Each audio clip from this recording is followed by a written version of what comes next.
Hello students. आज की class में हम क्या सीखेंगे उसके लिए आपको पहले मैं कुछ चीज़ें बता रही हूँ, वो देखनी है, फिर आप समझ पाएंगे कि हम क्या सीखने जा रहे हैं। देखो ये क्या है, बुक। क्या रखी है, बुक। इस बुक के ऊपर ये मैंने क्या रख दिया, पेन। इस बुक के ऊपर क्या रख दिया मैंने, ये पेन। तो ये पेन इस बुक के कहाँ है, इस बुक के ऊपर है ना। अब ये पेन मैंने इस बॉक्स में रख दिया। कहाँ रख दिया, इस पेन स्टैंड के अंदर, है ना। तो पेन कहाँ है, पेन स्टैंड के अंदर। ये बॉल, बॉल कहाँ है, बुक के ऊपर, है ना। फिर हम इस बॉल को इस बॉक्स के अंदर रख देते हैं। तो बॉल कहाँ है, बॉक्स के अंदर, है ना। ऐसे ही ये बॉल मान लीजिए मैं टेबल के नीचे कर देती हूँ, तो नीचे अगर कोई चीज़ चली जाती है तो वो क्या हो जाती है, अंडर। जैसे ये बुक है, इस बुक के नीचे मैं इसको दिखाती हूँ बॉल को। तो ये बॉल कहाँ है, इस बुक के अंडर, नीचे, नीचे है ना। तो नीचे के लिए हम क्या यूज़ करेंगे, अंडर।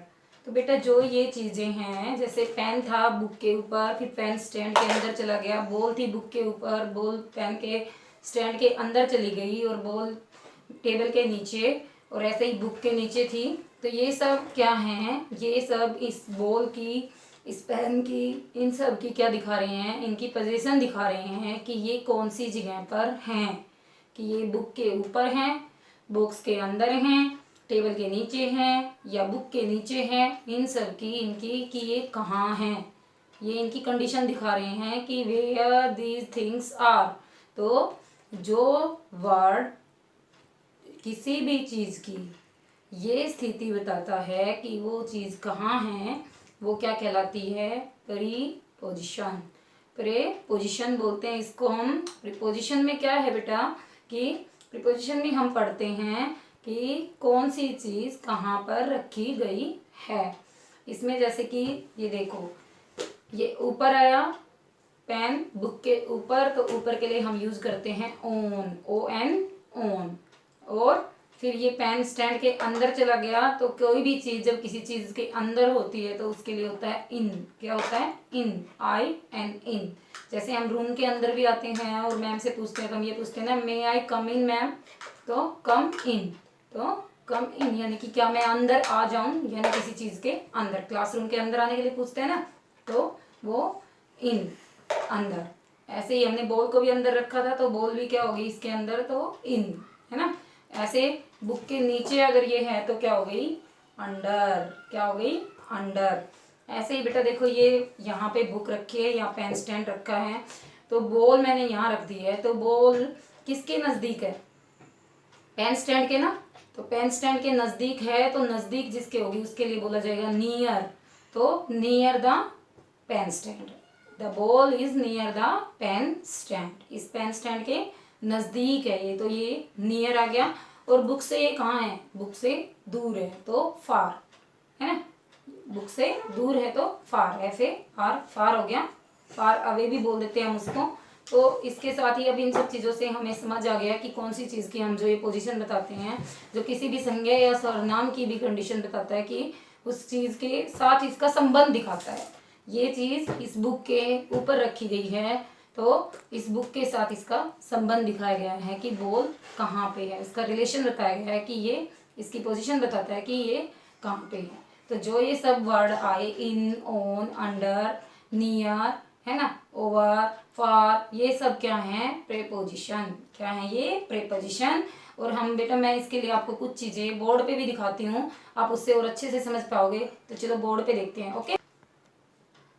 हाँ तो बेटा देखो, ये क्या लिखा है, प्रेपोजिशन। इसके अंदर मैंने अभी आपको बताया इन, ऑन, अंडर, नियर, ओवर। हम इनके बारे में पढ़ेंगे। यहाँ पर कुछ पिक्चर्स बनाई गई हैं। ये पिक्चर्स नंबर 1, 2, 3, 4, 5, 6, 7।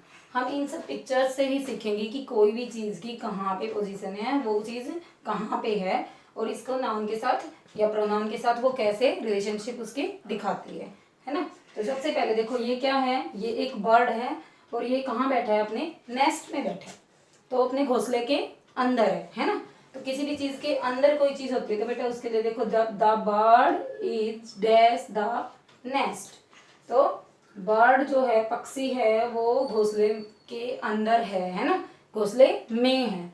तो कहाँ है? घोंसले में। तो हम उसके लिए क्या यूज करते हैं, क्या प्रीपोजिशन यूज करते हैं? इन। क्या यूज करते हैं? इन, है ना। किसी चीज के अंदर के लिए क्या आ जाएगा? इन, इन। सेकंड नंबर पे इस पिक में ये एक लड़की बैठी है। किस चीज के नीचे बैठी है ये? एक पेड़ के नीचे बैठी है ना। तो द गर्ल सिट्स, कहाँ? नीचे है तो अंडर, अंडर द ट्री, पेड़ के नीचे। तो बेटे किसी चीज के नीचे है तो उसके लिए क्या यूज करेंगे? Under. Next the ball is, ये देखो इसी पिक्चर में ये एक बॉल भी रखी है। ये बॉल इस लड़की के कहाँ है? बिल्कुल पास में है ना। तो पास के लिए हम क्या करेंगे? The ball is dash the girl. तो कहाँ? इसके नजदीक है। तो नजदीक के लिए क्या आ जाएगा? नियर। क्या आ जाएगा? नियर। नेक्स्ट पिक्चर में ये हॉर्स है। ये हॉर्स ये जो फैंस है, जो तार वगैरह लगी हुई होती है हमारी चारों तरफ बाड़े के, वो उसके लिए बोलते हैं। तो ये इसके ऊपर से कूद रहा है ना। तो a horse is jumping dash the fence. तो वो किसके ऊपर से कूद रहा है? तो किसी भी चीज के जब ऊपर से ऐसे कोई चीज जाती है तो वो क्या हो जाएगी? ओवर। क्या हो जाएगी बेटा? ओवर। तो a horse is jumping over the fence, है ना। तो ये इसके ऊपर से, जैसे हमारे ऊपर से एकदम से कई बार हम देखते हैं ना स्काई में एरोप्लेन चली जाती है, हम देखते हैं, तो वो ओवर माय हेड, कि मेरे सर के ऊपर से चली गई, है ना, एकदम से। तो नेक्स्ट पिक्चर में ये क्या है? पैरट। और पैरट कहाँ बैठा है? पेड़ के ऊपर। तो द पैरट इज कहाँ है? On the tree. किसी चीज के ऊपर कोई चीज होती है तो क्या आ जाएगा? ऑन। अगले में बेटा नंबर इसके अंदर देखिए, ये टेबल है, टेबल के नीचे क्या रखी है? एक बॉल। तो the ball is dash the table. अभी मैंने बताया था कि यहाँ पे भी ये लड़की इस पेड़ के नीचे बैठी थी, तो ऐसे ही ये बॉल भी उस टेबल के नीचे है, तो क्या आ जाएगा? अंडर, है ना। नेक्स्ट वन में ये क्या है? मछलियां हैं। मछलियां कहाँ हैं? पानी के अंदर, है ना, पानी के अंदर घूम रही है ना। तो द फिशेज आर, किसी चीज के अंदर कोई चीज होती है तो उस चीज के अंदर जो चीज होगी तो उसके लिए क्या करेंगे? इन द वाटर, पानी के अंदर। मछलियां पानी के अंदर हैं। नेक्स्ट पिक्चर में ये लीफ है, एक पत्ता है, इसके ऊपर ये एंट है ना, एक एंट दिख रही है ना। तो ये चींटी कहाँ है? An ant is on the leaf. कहाँ है? लीफ के ऊपर, है ना। तो बेटा आपने इन सब चीजों को देखना है, समझना है और करके भी देखना है, और एक एक चीज को देख के करना है कि कैसे वो चीज किस चीज के ऊपर है। तो इसके अंदर जितने भी ये रेड कलर में आए ये सारी हमारी प्रीपोजिशन है और हमने इनको ध्यान से समझना है। और ऐसे ही हर चीज की पोजीशन का पता लगाना है कि कौन सी चीज कहाँ पे है और नाउन प्रोनाउन के साथ कैसे उनका रिलेशन दिखाते हैं। ओके बेटा, इसकी प्रैक्टिस करना। Thank you.